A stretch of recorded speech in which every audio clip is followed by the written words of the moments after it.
Chilling tales, short horror, stories to haunt you.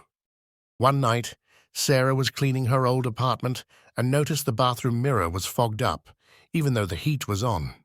She wiped it with her sleeve, but instead of seeing her reflection, she saw a shadowy figure standing behind her.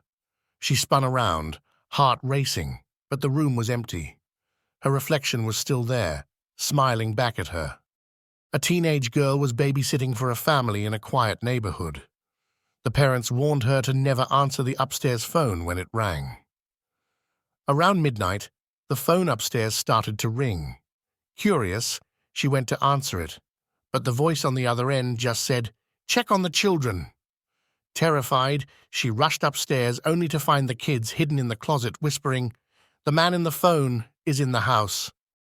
When Tim moved into an old house in the countryside, the previous owner warned him, "Never go into the basement." Ignoring the warning, Tim went down one night to investigate. As he stepped onto the basement floor, the door slammed behind him.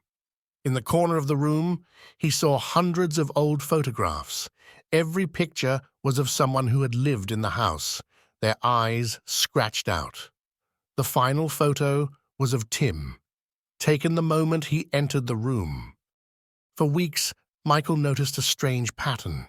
His neighbor's lights would flicker every evening at the same time. One night, unable to resist, he went over to knock, but when the door opened, there was no one inside. He stepped into the dimly lit room and heard a whisper from the shadows, "I see you too." He turned around to find his neighbor standing behind him, holding a knife. Lena heard a voice calling her name from the kitchen late one night. Groggy, she wandered into the dark room, but no one was there. As she lay down, the voice called again, but this time it was closer, right next to her ear. "Lena, I'm in the kitchen, waiting."